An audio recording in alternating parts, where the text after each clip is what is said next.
Hola, ¿cómo están? Soy Julieta Mendoza. Les doy la bienvenida a la serie Dialoguemos sobre Salud. ¿Cómo promoverla en el entorno escolar? El tema de hoy es trastornos por estrés en la infancia y la adolescencia.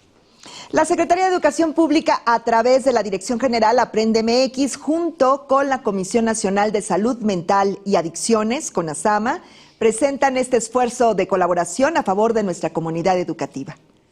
La transmisión se realiza de forma simultánea en las redes sociales de Aprende MX y Enlace CONASAMA. Y para reflexionar con el tema, les invito a contestar la siguiente pregunta en nuestras redes sociales. ¿Los traumas siempre causan trastornos de estrés postraumático? ¿Sí o no? Más adelante daremos lectura a sus respuestas, así es que tengan la respuesta lista, la pregunta está en pantalla. Bueno, y también los invitamos a formar parte del grupo de docentes Aprende MX, donde encontrarán herramientas y recursos que serán de apoyo en su práctica. El enlace del grupo aparece en la pantalla en estos momentos y también lo localizan en el chat de comentarios de la transmisión. Y antes de continuar con nuestro seminario, les quiero invitar a ver el siguiente material que es de suma importancia. Ser maestra o maestro puede ser muy difícil. No puedo más. Estos formatos nunca se acaban. Cada año es peor. Parece que no sirve de nada mi trabajo. Maestro, maestra, no tienes que poder con todo. Acércate con los directivos o con tus colegas para buscar apoyo. Todas y todos necesitamos ayuda. No tengas vergüenza. Dialoga con otros y cuídate. Juntos por la paz. Secretaría de Educación Pública. Gobierno de México. Ya lo saben, si requieren apoyo, recuerden que pueden llamar a la línea de la vida 800-911-2000, en donde encontrarán atención personalizada en problemas asociados al consumo de drogas o sustancias psicoactivas, así como información relacionada con el cuidado de la salud mental. La línea de la vida, 800-911-2000, está disponible a las 24 horas, los 365 días del año. Para este seminario, pueden obtener una constancia de participación. Solo entren al enlace que aparece en el chat de comentarios y si aún no tienen cuenta, regístrense de acuerdo con su perfil y proporcionen sus datos.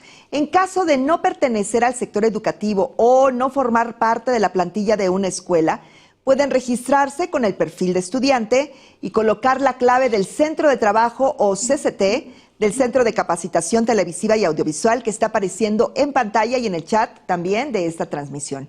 Para completar el proceso, validen en su correo electrónico el registro e inicien sesión nuevamente en el enlace que proporcionamos para solicitar su constancia y respondan la pregunta.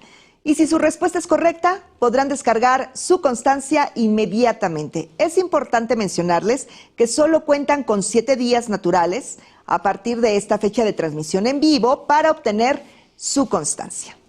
Ahora vamos a continuar con el tema.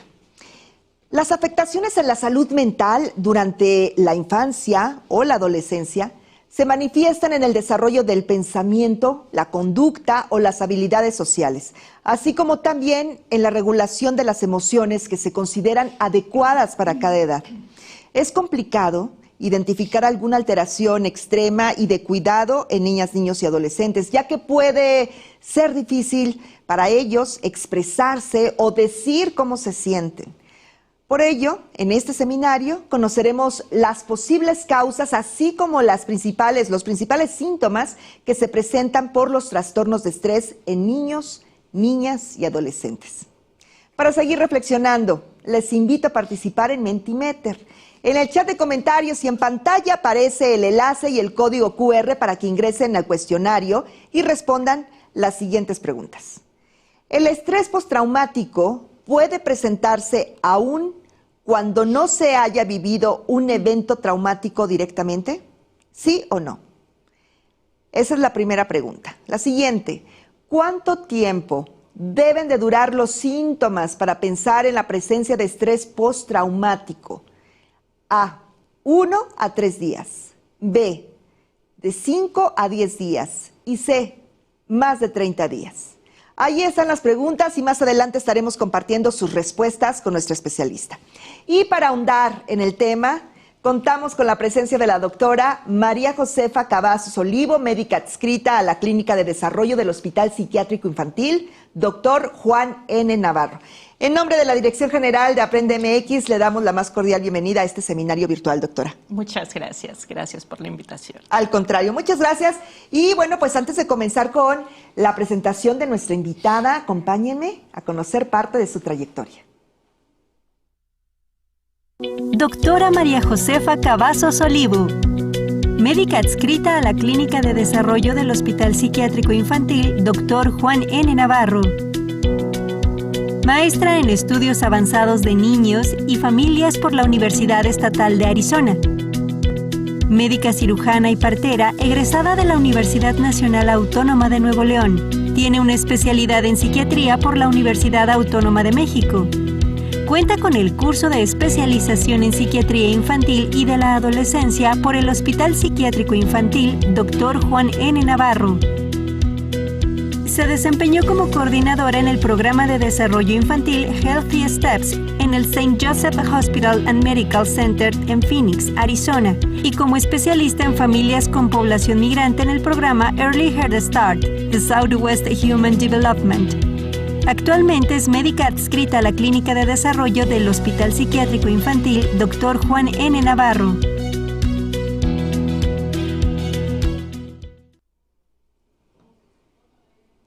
Bueno, doctora, le dejamos la palabra. Estamos atentas y atentos con su presentación. Muchas gracias, Julieta. Muchas gracias. Bienvenidos todos. Buenas tardes. Espero que esta presentación sea de utilidad. El día de hoy vamos a hablar de el trastorno por estrés postraumático. ¿Qué es el trastorno por estrés postraumático? Si la ansiedad que sentimos durante este trastorno es normal o no, cómo podemos tratarlo y además qué herramientas podríamos utilizar, ¿no? Sí. Como padres, como maestros en el salón, cuando detectemos alguno de los síntomas que vamos a mencionar, Julieta. ¿Por qué? Porque, bueno, ustedes son una población que está en contacto con la población estudiante, niños, niñas, adolescentes, y son una gran herramienta para poder detectar estos trastornos y tratar a tiempo. Hacen un gran impacto. Recordemos que cada individuo puede vivir un evento traumático de forma distinta, dependiendo de su cultura, dependiendo de la etapa de la vida, dependiendo de su universo cultural y social. Cada uno somos diferentes. Entonces, ¿pero qué es? ¿Qué es el trastorno de estrés postraumático? Es un trastorno que se desarrolla en algunos niños, niños y adolescentes. En esta ocasión hablaremos de esta población, aunque también se desarrolla en adultos. Entonces, esta población que ha experimentado algún evento impactante, aterrador o peligroso.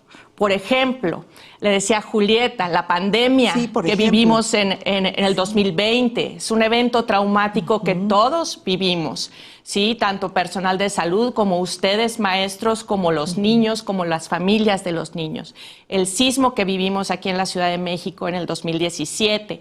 Estos eventos se podrían considerar eventos traumáticos, ¿sí? Además de incendios, tornados, huracanes, inundaciones, ¿de acuerdo? Este evento, estos síntomas se presentan después de haber presenciado un evento o de haber escuchado acerca de un evento. No tenemos que haberlo presenciado, ser testigos directos, sino que solo por escuchar, muchas veces a través de los medios de comunicación, de la televisión. Por eso una de las indicaciones que dábamos en la pandemia es: cuiden lo que sus hijos están viendo en los medios de comunicación, porque esta información llega y se puede presentar síntomas de trastorno por estrés postraumático. Entonces, es muy importante tener esto en cuenta. Y en los niños, niñas y adolescentes, tener en cuenta que su cerebro aún se está desarrollando. Entonces, sí son una población más vulnerable para no poder procesar la información de una manera pues que no vaya a provocar ansiedad o que no síntomas. Deje secuelas, exacto. Sí, entonces hay que conocer. Nosotros aquí estamos haciendo la labor de prevención más importante, la información, conociendo acerca del padecimiento, ¿sí? Porque así ustedes conocen y juntos podemos tratarlo. ¿De acuerdo? Bueno, doctora, estamos comenzando con este tema que ya nos ofrece información en el primer diagnóstico, en el primer acercamiento. Gracias por esta información tan interesante. Pero, ¿qué le parece, doctora María Josefa, que revisemos Mentimeter, hagamos una pequeña pausa para revisar las respuestas que muy amablemente ya nos hicieron llegar? ¿Le parece bien? Excelente. La pregunta en Mentimeter, la primera: ¿el estrés postraumático puede presentarse aún cuando no se haya vivido un evento traumático directamente? Y aquí están los personajes. 13 dicen que no, el resto dicen que sí, 51, 81 dicen que sí. ¿Sí? Que sí hay. Efectivamente, así está, sí, claro. Así es. Sí, este 81%, felicidades, estaban poniendo mucha correcto. atención. Sí. Sí, entonces, definitivamente, aunque no lo hayan vivido directamente, se puede presentar con el simple hecho de escuchar, de haber estado en la colonia y escuchar qué pasó en la colonia, escucharlo a través de los medios de comunicación, o que haya sido, por ejemplo, que le haya pasado a un amiguito, a una amiga, a algún familiar. Se puede presentar síntomas de trastorno por estrés postraumático. Vaya. Julieta. Doctora, continuamos con su presentación. Muy bien. Entonces, muy bien. Fíjense, no todas las personas que experimentan algún trauma van a presentar trastorno por estrés postraumático. Es normal que sintamos miedo. Claro. Platicábamos antes de estar al aire, ¿no? O sea, cómo nos sentíamos durante el sismo, la incertidumbre, sí. Como embotamiento emocional, ¿no? Es normal que sintamos miedo en el momento de que experimentamos un trauma. Es normal que tengamos reacciones fisiológicas, corporales, como sudoración, como palpitaciones, que las vamos a ver más a profundidad a continuación. Pero solamente alrededor de un 1.5% a un 20%, o sea, llega hasta un 20% de la población, va a presentar trastorno por estrés postraumático. ¿De acuerdo? Lo otro pueden ser nervios, nada más. Pueden ser, sí, o como ansiedad. Miedo, ansiedad. O para hacer el diagnóstico, Julieta, los síntomas tienen que causar una disfunción importante en las actividades de la persona. Entonces, puede ser que sintamos un miedo, pero bueno, como quiera voy a la escuela, como quiera me puedo concentrar, ¿no? Entonces, solamente más o menos alrededor de un 20% va a desarrollar un trastorno como tal. ¿Y de qué depende? Depende de los factores de riesgo, ¿sí? ¿Qué quiere decir? Que haya ya una vulnerabilidad genética, que en las familias sí haya vivido trauma previamente. Por ejemplo, los migrantes. Claro, ¿no? O sea, la población migrante, la población que ha vivido trauma, la población en situación de calle, ¿no? Que sus vidas hay que hayan trauma, comprometido ¿no? su vida, sí, claro. Dependiendo, también va a depender de la neurobiología de cada persona, de la historia personal de trauma específica. Un niño que fue violentado, por ejemplo, durante la infancia, o que ha vivido algún accidente automovilístico en donde perdió a alguien. Esto y se puede prolongar. Y puede ser factores de riesgo para que cuando haya otro trauma se presenten los síntomas, ¿de acuerdo? Entonces, también las estrategias de personalidad que tenemos para enfrentar los traumas. Y bueno, se conjuga con el evento traumático, el tipo de evento traumático, que a continuación voy a hablar de ellos, la regulación inherente que tenemos cada uno para el estrés, nuestra reactividad al estrés, ¿sí? Y pues hay factores que moderan los síntomas o la presentación de los síntomas, como la etapa del desarrollo, ya lo había comentado, el tipo de trauma, el género. Es más frecuente que se presente un trastorno de estrés postraumático en mujeres, y es más frecuente aún cuando el trauma es un trauma intrapersonal, como la violencia sexual. ¿Sí? Es de los traumas que causan, o de los eventos traumáticos que causan más impacto, doctora. Impacto. Vaya. ¿De acuerdo? O cuando un ser querido presenta violencia. Esto es de los tienen traumas. otro tipo de secuelas? ¿Se registra de otra manera? Bueno, me estoy sí, adelantando. ajá, sí, los síntomas pueden ser, en unos minutos los vamos a describir para que estén muy atentos, maestros, padres de familia y bueno, público en general que nos está acompañando. Entonces, ¿qué podrían ser ejemplos de eventos traumáticos? ¿Sí? Accidentes automovilísticos, desastres naturales, muy importante, abuso físico o sexual. Sí, recordemos que este tipo de abuso generalmente se da en las familias, dentro de la familia. Es más frecuente que se dé dentro de la familia que fuera de la familia. Sí. Entonces ahí implica la emoción implicada a esto, ¿no? La violencia en la escuela, sí, y el acoso escolar, el acoso entre compañeros, y de este tipo de acoso, el que más provoca trastorno por estrés postraumático es el acoso cibernético. Julieta, sí, porque podríamos decir que el bullying en presencia, pero el acoso cibernético, que es muy frecuente actualmente, pues es un medio que es nuevo, bueno, relativamente nuevo, claro. Sí, la persona se siente en total descontrol de la situación. Claro, vulnerable. Y, ojo, vulnerable. Violencia comunitaria, sí, la muerte de un miembro de la familia o ser removido del hogar. Ajá. Entonces, recordemos y tenemos en cuenta esto, ¿sí? Que estos son eventos traumáticos y también que no todos los niños van a desarrollar un trastorno por estrés postraumático. En esto influye la intensidad del trauma, la duración del trauma. ¿Cuánto duró la pandemia, Julieta? Casi 2 años. Casi 2 años. 2 años, ¿no? Bueno. Entonces, y muchos niños estuvieron expuestos a la muerte de un familiar, de 2 familiares, de 3 familiares, a las medios de comunicación, o sea, a las noticias, a todo esto que es un cúmulo de riesgos que nuestra población actual, pues todavía podría tener secuelas de esto. Hay que estar atentos, ¿sí? Entonces, la proximidad del evento, cuando es más frecuente que se presente este padecimiento cuando la persona es cercana a nosotros o tenía alguna relación emocional con nosotros. La experiencia subjetiva de la percepción del evento. Puede ser que una persona perciba un evento como, bueno, pues fue un accidente de coche. Pero puede ser que otra persona lo perciba como, es que sentí que me iba a morir en ese momento. Y es distinta. Es distinto, aunque sea el mismo accidente de coche, ¿no? Entonces, esta sensación de pérdida del control, de no saber, de que realmente mi vida está en peligro, es un factor predisponente para la presencia de estrés postraumático.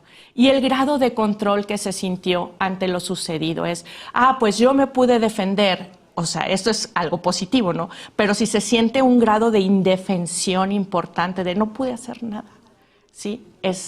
Predispone más a la presentación de los síntomas. Entonces, muy bien.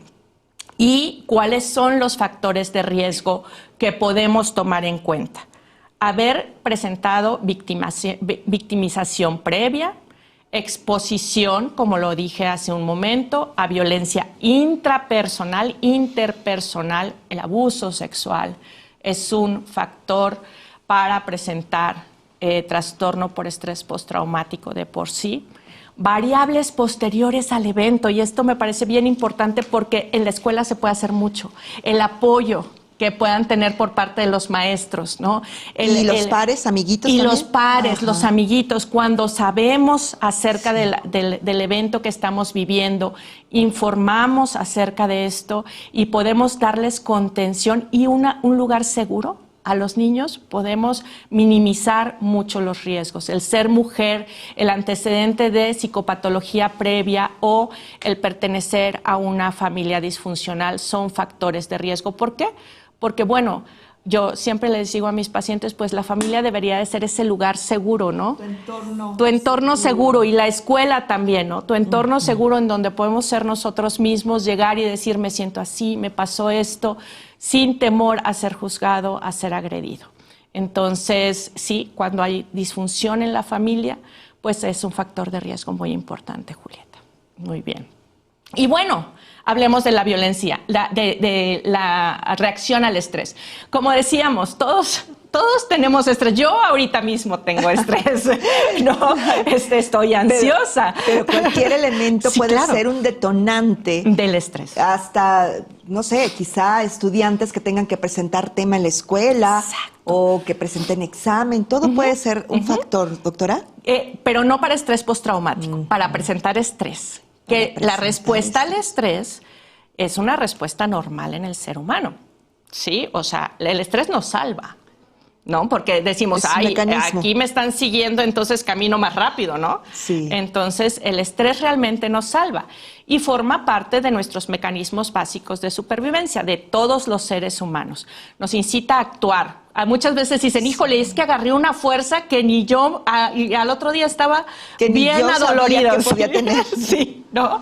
Entonces, sí es una emoción encaminada a la adaptación y a la preservación de la especie. Y es normal, ¿no? el estrés. Estrés y miedo es normal. Es normal. Sin embargo, lo que no es normal es la presencia del estrés de cierta intensidad que ya no nos permita pues vivir, ¿no? Vivir de forma funcional. Entonces, ¿en qué consiste la respuesta al estrés? Nuestro cerebro detecta, ¿sí?, la parte que es más básica de nuestro cerebro, que está justo en el centro de nuestro cerebro adentro, que es la amígdala, le dice a nuestro cerebro, ¿sabes qué? Estoy en peligro. Entonces, lo que hace es, así, muy rápido, liberar cortisol. ¿Qué pasa con el cortisol? ¿Sí? Tengo más energía, tengo una respuesta aguda que me hace reaccionar, ¿de acuerdo? Y que le hace decir a mi cuerpo, ¿sabes qué? O tienes que pelear o tienes que escapar. Sí. ¿De acuerdo? Entonces, provoca cambios muy rápidos en el organismo, que justo así lo describen en la literatura, la respuesta de lucha o huida.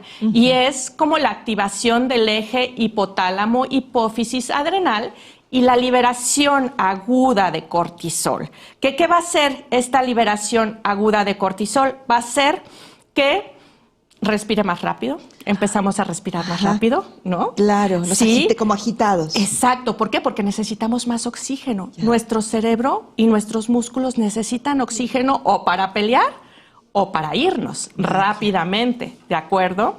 Nuestros latidos del corazón se hacen más rápido, por eso sentimos taquicardia, que es cuando nos late muy fuerte el corazón, ¿sí? ¿Por qué?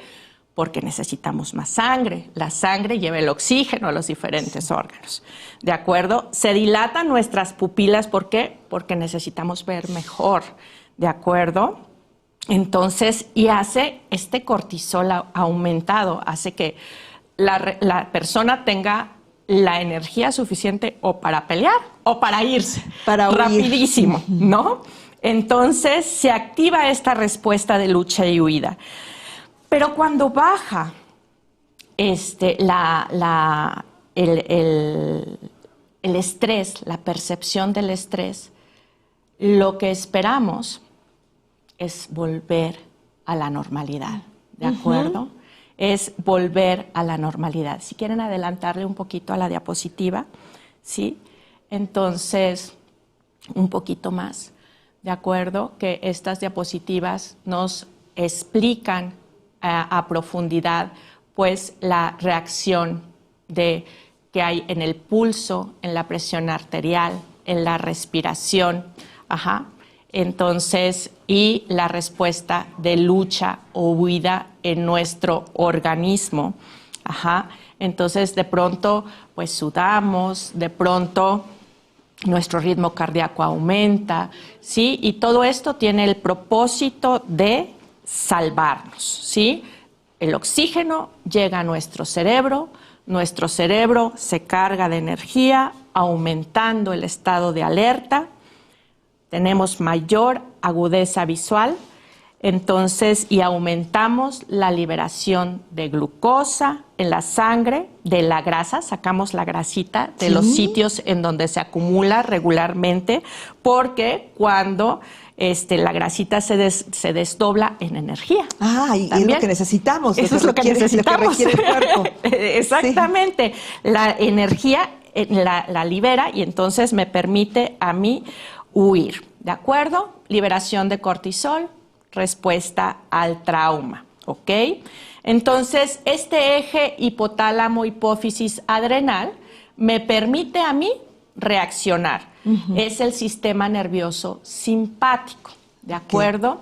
Mientras el cerebro siga percibiendo esto como, o el evento como una situación, entonces traumática, se va a seguir liberando esto, ¿de acuerdo? Pero llega un momento en que ya lo deja de percibir así y vuelve la calma, ¿de acuerdo? Entonces, aquí se percibió un evento traumático, nos pudimos salvar, percibimos esto que nos pudimos salvar, que ya no estamos en estrés y volvemos a la calma. Cuando se presentan síntomas de estrés postraumático es cuando se desregula esta reacción. Sí, que después incluso cuando no hay un evento traumático, se prende esta reacción al cortisol, esta respuesta a la inflamación al cortisol y nos hace pensar, sentir incluso, que estamos otra vez experimentando el evento traumático. Lo mismo. ¿No? Doctora, qué interesante toda la información que nos está compartiendo. Pero si le parece bien, hagamos una pequeña pausa en este punto para ver las respuestas de la segunda pregunta que planteamos en Mentimeter. ¿Le parece bien? Vamos a ella. Es la pregunta que dice, ¿cuánto tiempo deben de durar los síntomas para pensar en la presencia de estrés postraumático? 34 dice que más de 30 días. 28 de 5 a 10 días y 14 personas de 1 a 3 días. ¿Qué opinión tiene al respecto, doctora? ¿Nos puede comentar, pues esas respuestas? La respuesta correcta, que la vamos a decir a continuación, es más de 30 días. Ahí están. Sí, antes de los 30 días se considera una respuesta de estrés agudo, que es normal. ¿De acuerdo? De acuerdo. Sí, o sea, todos sentimos muy parecido, aunque miedo, cada quien con sus individualidades, por ejemplo, en estos eventos que comentamos como el temblor, ¿no? Entonces, pero el diagnóstico de trastorno por estrés postraumático se hace después de los 30 días, ¿de acuerdo? Está en lo correcto, contestaron de manera... Claro que sí. Correcta. Bueno, pues antes de continuar, doctora... las quiero invitar, los invito a mandar sus dudas en el chat de comentarios, porque más adelante las vamos a compartir con nuestra invitada y la doctora muy amablemente va a comentar, pues estas inquietudes que ustedes puedan tener. Dicho lo anterior, doctora, vamos a continuar con su exposición, si fuera tan amable, porque esto está muy interesante. Adelante, doctora. Claro que sí, Julieta. Bueno, ¿y cómo nosotros los profesionales en salud mental hacemos el diagnóstico? Que es muy importante que lo sepan ustedes también para la detección de los síntomas, ¿sí? Porque a ustedes pues tienen ese gran e importante trabajo de detectar, ¿ok? Nosotros utilizamos categorizaciones diagnósticas como el Manual Diagnóstico y Estadístico para los Trastornos Mentales, que la última edición es el DSM-5-TR, o la Clasificación Internacional de Enfermedades. En esto nos basamos para llevar a cabo un diagnóstico, ¿sí? Y estos libros o estas clasificaciones catalogan al trastorno por estrés postraumático dentro de los trastornos relacionados con traumas y factores de estrés. ¿Sí? Otros dos trastornos relacionados aquí es el estrés agudo, ¿sí? Y el trastorno por adaptación. Pero de estos trastornos no me voy a centrar en la presentación porque el trastorno de estrés postraumático pues es el que causa mayor disfunción. ¿De acuerdo? En adultos y niños mayores de 6 años, ¿sí? El diagnóstico requiere exposición a un evento traumático que involucre una amenaza real o percibida de muerte, violencia o lesiones graves. Que nuestra vida, la percepción puede ser que nuestra vida corra peligro.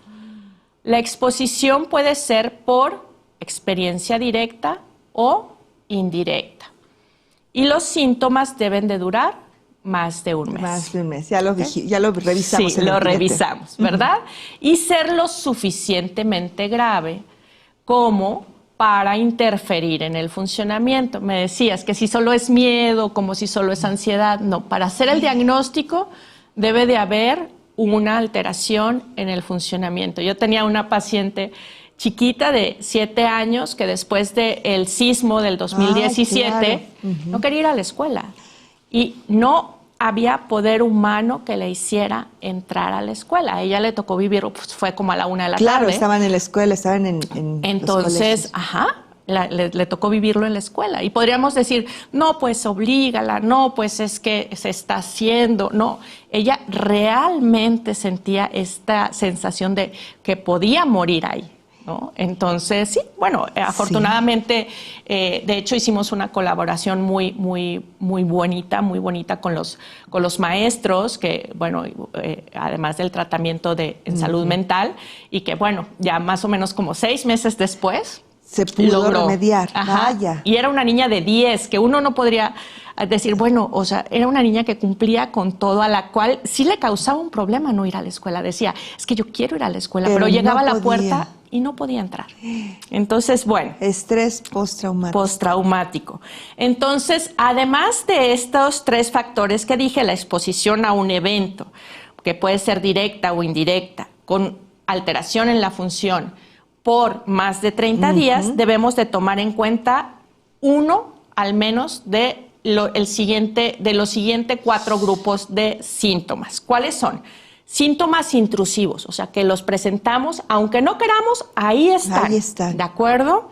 Síntomas de evitación, ¿de acuerdo? Síntomas que provoquen alteraciones cognitivas o del estado de ánimo y síntomas en la reactividad. Pero voy a poner ejemplos de cada uno de ellos. La anterior, por favor, la diapositiva anterior. Los síntomas intrusivos pueden ser recuerdos muy angustiantes, que él se acuerda y le causa angustia. Siente estas palpitaciones otra vez. Vuelve a vivirlo. Exacto, como si volviera a vivirlo. En los niños podemos presentar juegos repetitivos. Los niños que están, por ejemplo, cuando presentan violencia, que lo repiten en el juego. Y que a veces son juegos que tú dices, bueno, ya juega otra cosa, pero no, lo vuelven a repetir. Aspectos del suceso en el juego. Sueños angustiantes y recurrentes con algún aspecto de lo que pasó. O reacciones disociativas que pueden llegar a presentar a través del juego, ¿sí? Malestares fisiológicas intensas como dolor en la pancita, dolor de cabeza, ¿de acuerdo?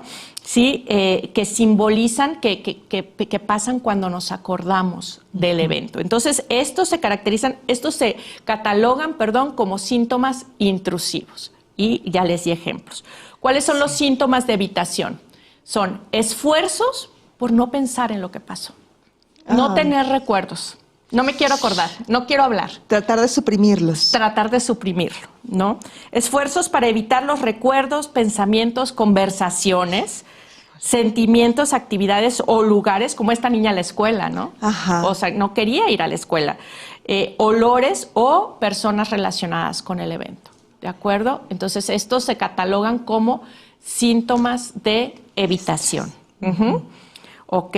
Alteraciones cognitivas y o del estado del ánimo. Creencias negativas sobre uno mismo. Yo tuve la culpa, si yo no hubiera, ¿de acuerdo? Y le pasa mucho a los niños, doctora. Les pasa, sí. O sea, dependiendo de la edad del desarrollo, es si yo hubiera hecho caso, si yo hubiera, ¿no? Estos sentimientos de culpa. Algunos adolescentes llegan al consultorio y dicen, es que yo voy a vivir hasta los 18 años. Sí, esto es una de las, a mí me impresiona mucho porque es esto de, se describe como la percepción distorsionada, por ejemplo, de las causas, las consecuencias y la percepción distorsionada de que su vida va a acabar pronto. Ay, vaya. ¿No? Porque pueden tener 11 o 15 años, pero como ya estuvieron como en contacto con esta sensación de que podrían morir. Ellos sienten que entonces, se van a ir. Lo ven como un futuro acortado. O sea, un futuro acortado. Entonces, recordemos que estoy hablando de cada uno de los síntomas y cómo se pueden identificar, cómo ustedes pueden conocer acerca de los síntomas. No es que se vayan a presentar todos. Si es con uno que se presente de cada uno de los grupos, podemos hacer un diagnóstico, ¿de acuerdo? Entonces, les pongo ejemplos para que podamos como identificar los ejemplos, ¿ok? Incapacidad para recordar el suceso o un aspecto del suceso. Es bien interesante en el trauma porque nuestro cuerpo recuerda lo que sintió, pero muchas veces es difícil poner primero sentí esto, primero pasó esto, después pasó esto y como a las tantas pasó esto, como que el cuerpo solamente se acuerda de los sentimientos y sensaciones, pero no la cronología. Ya. Muchas veces no se acuerda de la cronología. ¿Y eso le pasa a grandes y chicos y al revés? Grandes y chicos, sí. Entonces, es muy importante tener en cuenta eso, porque puede prestarse a que digan, pues es que está mintiendo porque así no fue, ¿no? Y no necesariamente. Exacto, no necesariamente. ¿De acuerdo?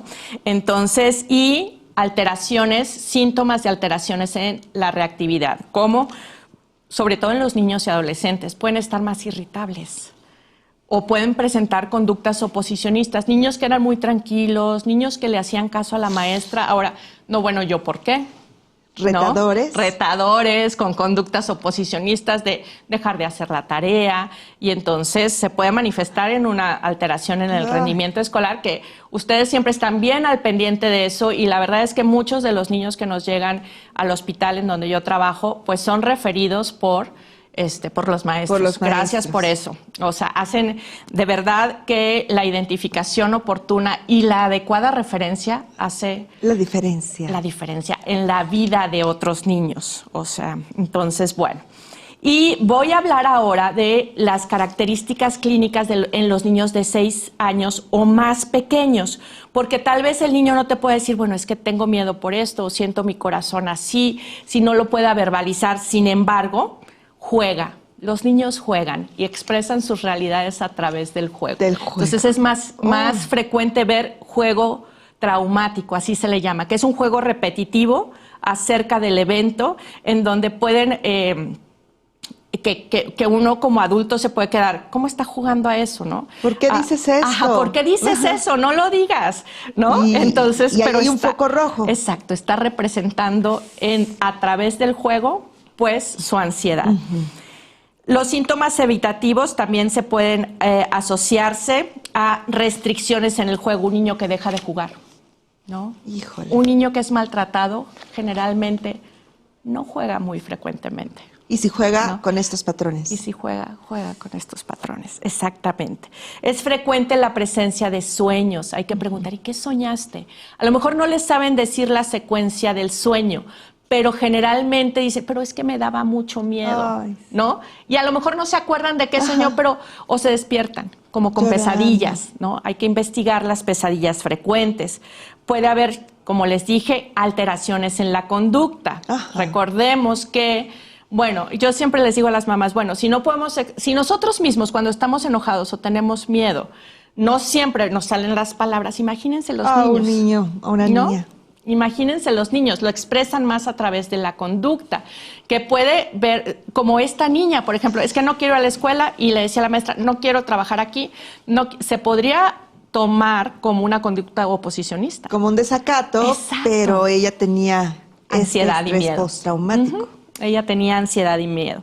Y puede haber regresión de habilidades que ya tenía. Por ejemplo, niños que se empiezan a orinar otra vez en la cama, o que ya empezaban a hablar y de pronto ya no, o habilidades que ya habían logrado, empiezan a perderlas. Y en los escolares y adolescentes, me decía Julieta que la mayor parte aquí son maestros de primaria, secundaria, algunos de kinder, ¿no? Pero bueno, en los escolares y adolescentes, estas alteraciones cognitivas y en el estado de ánimo, pérdida de la memoria, que ya no se acuerden, es frecuentemente que digan, es que ya no me puedo concentrar en terminar la tarea. Ese es uno. Ese es uno, ¿sí? Dificultad para la concentración o que se les empiezan a olvidar las cosas, ¿de acuerdo? Entonces, o preocupación acerca de su muerte y entonces, en lugar de estar poniendo atención, están pensando en lo que les puede pasar o lo que les puede pasar a sus papás o a sus familiares. Híjole. ¿De acuerdo? Entonces, lo vemos distraído y no sabemos por qué. Entonces, cuando un niño, y estas presentaciones generalmente, no es el niño que siempre ha estado distraído, ¿no? Ajá, hay que marcar la diferencia. Hay un antes y un después, claro. ¿De acuerdo? Hay un antes y un después, o sea que los síntomas se empiezan a presentar, pues, y hacen un cambio. Entonces, en los adolescentes también puede haber hipervigilancia y estas conductas de yo lo puedo todo, yo lo puedo y hacer yo me todo. voy a pelear, ¿no? Entonces, como de querer tener el control. Pero también puede haber sentimientos de culpa, de yo no hice lo suficiente. En el COVID me acuerdo que muchos llegaban y decían, es que si yo no hubiera ido a esa fiesta, ¿no? O sea, que realmente no era así. O sea, pues, ¿quién iba a saber quién se iba a enfermar o no? Nadie. ¿No? Entonces, bueno, y acordémonos que durante el evento traumático tenemos como una hiperreactividad. ¿Se acuerdan que les dije que el cortisol estaba aumentado, que nuestros sistemas estaban aumentados para la preservación de la vida? Entonces, si hay una desregulación de los mecanismos que nos mantienen tranquilos, que es lo que pasa en el estrés postraumático, reacciono más rápido.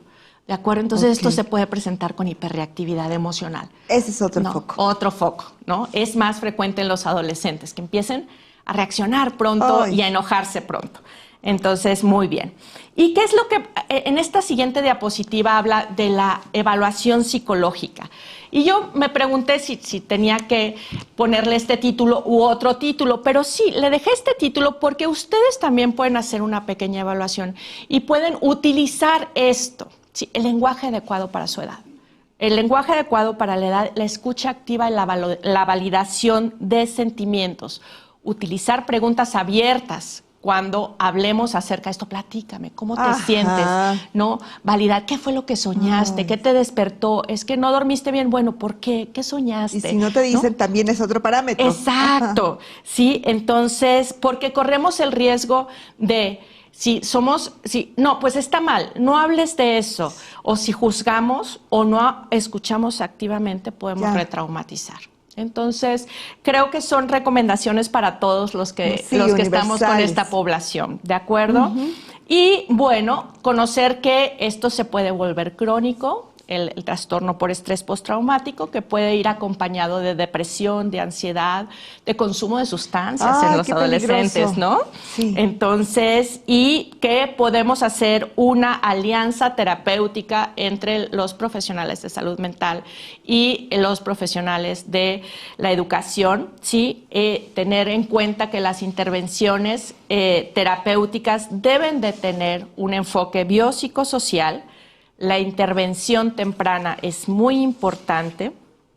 Nosotros, bueno, hay diferentes tipos de terapias centradas en el trauma, la cognitivo-conductual, la terapia de exposición narrativa. También en algunas ocasiones necesitamos dar algún tratamiento farmacológico, pero lo que les toca a ustedes en la casa. Y con los niños en el salón de clases. Exacto, y con los niños en el salón de clases es brindar apoyo práctico y emocional. Si un niño se está sintiendo mal, bueno, sacarlo, saber acerca de que puede ser esta situación, sacarlo, llevarlo a un lugar seguro, ayudarle a respirar, facilitar formas de gestionar la angustia, con pues maniobras de respiración, que se concentren en su respiración. Pueden tener algún olorcito por ahí o algo con texturas, por ejemplo, el olor a lavanda. Lo que le gusta. Mira, también. huélelo, mira, toca esto, concéntrate en tocar esto, huele, respira. Y eso es una maniobra muy facilita para poder proporcionar un ambiente seguro, garantizar la seguridad y la protección de la persona, que es lo que los niños, niñas y adolescentes necesitan en los momentos de crisis. Y es el objetivo de esta presentación, doctora. Pues, doctora, muchas dudas seguramente por parte de nuestra audiencia. Muchas gracias, doctora María Josefa, por esta valiosa información. Pero para continuar con el tema, ¿qué les parece si nos vamos a la primera pregunta? ¿La recuerdan? La pregunta que presentamos al inicio del programa. Vamos a revisar qué nos contestaron las y los maestros, el público en general. Los traumas siempre causan trastornos de estrés postraumáticos y aquí la indicación era que ustedes nos dijeran si esto es correcto, sí o no. A ver, aquí tengo ya la respuesta. Doctora, 75% dijo que sí y el restante 25% dijo que no. ¿Qué opinión le merece? Muy bien. ¿Sí? O sea, dijeron que los traumas siempre causan trastorno de estrés postraumático. Los traumas siempre causan trastornos de estrés postraumático y el 75% dijo sí, el 25% dijo no. No, recuerden que no. No siempre los traumas, no todos tenemos un trastorno de estrés postraumático después del temblor, de la pandemia o de la muerte violenta de alguien. No todos. De hecho, los porcentajes van desde un 1.5% hasta un 20%. ¿De acuerdo? Dependiendo de el tipo de trauma, la personalidad, la familia, la duración del trauma, si fue agudo, si fue crónico. Entonces, ojo, no todos los traumas, cuando estamos expuestos a trauma, van a causar trastorno de estrés postraumático. Se pueden quedar en su mente como un tercio. Como un tercio. Un tercio de las personas van a ser vulnerables a desarrollar un trastorno por estrés postraumático, ¿no? Bueno, pues sí, y si atendemos todo lo que nos compartió nuestra invitada, pues hace mucha lógica, ya escuchamos, pero antes de continuar con sus preguntas y que nuestra invitada nos haga el favor de responderlas, les pido que me acompañen a ver la siguiente información, es muy importante. ¡Un pájaro zombie! Soy el Quetzalcóatlus, del Museo de Historia Natural y Cultura Ambiental. Vine por un tamal verde. No se acabaron. Y ya voy de regreso al museo. Visítenlo y sabrán más sobre la biodiversidad. ¡Adiós! ¿Museo de Historia Natural y Cultura Ambiental? Ese museo suena interesante. Y seguramente ahí sabremos más sobre ese pájaro zombie. Dijo que se llama Quetzalcóatlus. Pero bueno, Rodri, ¿estás pensando lo mismo que yo? ¡Operación Museo!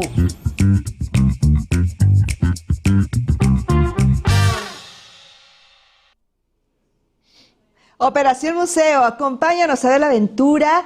Es una serie producida por la Dirección General Aprende MX, donde Ina y Rodri son dos jóvenes amigos que tienen un blog donde nos compartirán sus recorridos por los museos de la Ciudad de México. Esto es cada miércoles a las 19 horas y se estrena un episodio nuevo cada semana por el canal de YouTube de Aprende MX y el enlace está apareciendo en pantalla y también en el chat de comentarios. Así es que no se lo pierdan. Este viaje por los museos de la Ciudad de México, que dicho sea de paso, tenemos gran variedad y temáticas, por supuesto. Bueno, ya recibimos muchas preguntas de nuestro público. Doctora, ¿le parece bien si vamos a ellas, le damos lectura y nos ayuda a contestarlas? Bueno, muchas gracias a todas y todos por participar con nosotros. Aquí tengo Irving J. Vargas. ¿Algún protocolo a seguir para identificar eventos postraumáticos, doctora? Bueno, es muy importante conocer los síntomas. Ahí es que usted ya nos compartió. Este es el protocolo, sí, claro. Conozco los síntomas, sí, y entonces dieron la línea de la vida, ¿no? Si tengo preguntas, puedo hablar a la línea de la vida, sí, o puedo referir a el lugar de atención en salud mental más cercano. ¿De acuerdo? Sí hay presencia de alguno de estos síntomas, pero si se refiere a protocolo de acción ante la presencia de alguno de estos síntomas, es importante recordar proporcionar un lugar seguro. Sí, al niño. Perfecto. Lo que sea que esto sea en la escuela, por ejemplo, llevarlo a un lugar en donde pueda respirar, lo que habíamos comentado, donde se sienta seguro. ¿De acuerdo? Esto es lo que podemos hacer antes de la referencia y antes de identificar, ¿sí? Y proporcionar a este pequeñito un lugar seguro, ¿sí? Con las herramientas que dijimos, algún olor, puede observar algo, ¿sí? Alguna técnica de distracción, para respiración, en donde se pueda sentir como más seguro, más relajado, ¿de acuerdo? Y ya después puedes hacer los pasos siguientes. Gracias, doctora. Dice Mait Atil, ¿quién puede hacer un diagnóstico? Esto es muy importante. ¿Quién puede hacerlo? ¿O nosotros mismos? Bueno, ustedes conocen los síntomas, pero el diagnóstico generalmente pues se hace por un profesional de la salud mental. ¿Sí? Somos médicos, somos psiquiatras, un médico también general o personal de psicología, podemos hacer el diagnóstico, pero ustedes mismos, tal vez no lo podrán escribir en un papelito, pero ustedes pueden, es muy valioso para nosotros cuando ustedes mandan una referencia que dice, el niño presenta esto y esto en el salón de clases. Ha dicho que no duerme bien porque tiene pesadillas o porque presenta mucha ansiedad o lo hemos visto que presenta conductas disruptivas. Sí. Me explico, cuando ustedes nos explican qué pasa en el salón de clase o cómo ven al niño, porque son los que más conocen después de la familia. Los que tienen más contacto. Son los que tienen más contacto con los niños. Nos ayuda mucho a nosotros a hacer un diagnóstico. Muchas gracias, doctora. Alfredo Chávez García. Buenas tardes, gracias por compartir un tema tan real y saludos desde Tuxtla Gutiérrez, Chiapas. Y un saludo de regreso hasta allá. Muchas gracias, Alfredo. Gabriela Bustamant, considerando que muchas de las ocasiones el aula es un lugar de escape para nuestros alumnos, ¿qué podemos hacer para coadyuvar en la superación de este tipo de estrés? Saben que los maestros pueden hacer la gran diferencia siendo inclusivos, conociendo, ustedes están haciendo la diferencia al estar atendiendo esto, al estar atendiendo estos seminarios y conociendo acerca de los padecimientos de salud mental, porque ustedes pueden ser inclusivos y definitivamente yo lo veo en el consultorio. Un niño que tiene un maestro o maestra sensible a su padecimiento, en donde educa a los niños a incluirlos. Sí, claro, hace la diferencia. Florecen los niños. Al contrario, los maestros que, pues ya que haga lo que quiera, o ya, pues no le hagan caso, o que no promueven esta inclusión, los niños se van para abajo. Entonces, ustedes son la diferencia. La diferencia. Doctora, muchas gracias. Eli Pérez, buenas tardes a todos con el interés y gusto de seguir aprendiendo. Muchas gracias, Eli. Roberto Mejía, ¿cuáles son algunos de los principales trastornos por estrés que pueden afectar a niñas, niños y adolescentes? Bueno, el principal trastorno por estrés relacionado con el estrés, porque ya van a hablar después de los trastornos de ansiedad, que son distintos. Así es. El trastorno de ansiedad generalizada vi que también está dentro de nuestra temática. Exacto. Sí, pero el que se describe como tal de trastorno por estrés es el trastorno por estrés postraumático. Muy bien, gracias, doctora. Roque Vázquez Zavala, muy interesante todo lo que nos comenta la doctora desde el diagnóstico hasta la respuesta y las actitudes que debemos adoptar, reconociendo a la ponente y a los organizadores y organizadoras. Muchas gracias. Muchas gracias, Roque Vázquez Zavala.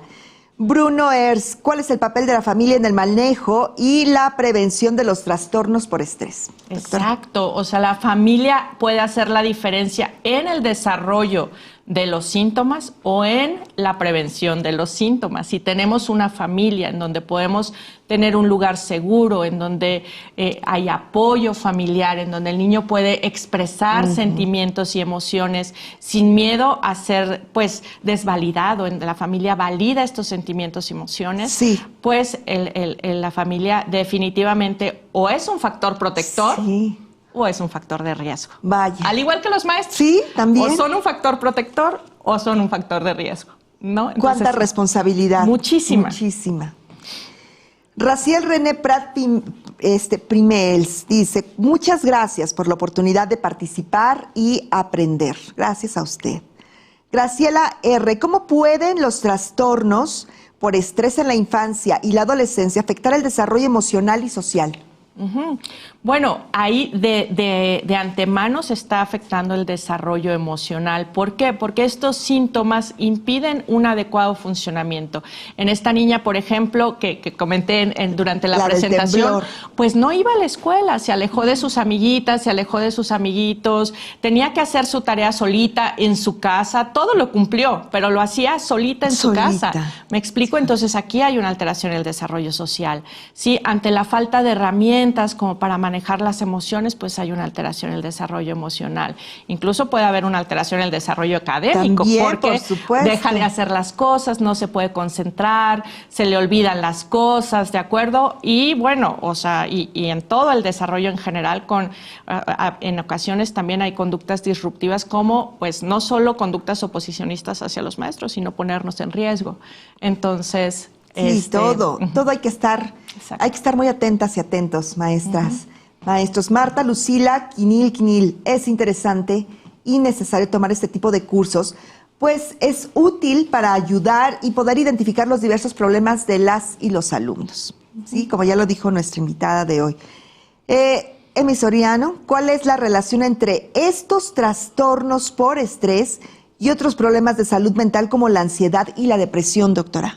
Esa es muy buena pregunta. Pueden estar muy relacionados porque no son excluyentes. Pero pueden confundirse, ¿no, doctora? Pueden confundirse y pueden presentarse juntos, ¿de acuerdo? Ansiedad, como tal, trastorno de ansiedad generalizada, que en unas semanas van a hablar de ello, depresión y trastorno por estrés postraumático. Sí, son diferentes los síntomas, pero muchas veces pueden confluir. Entonces tenemos que hacer un buen diagnóstico.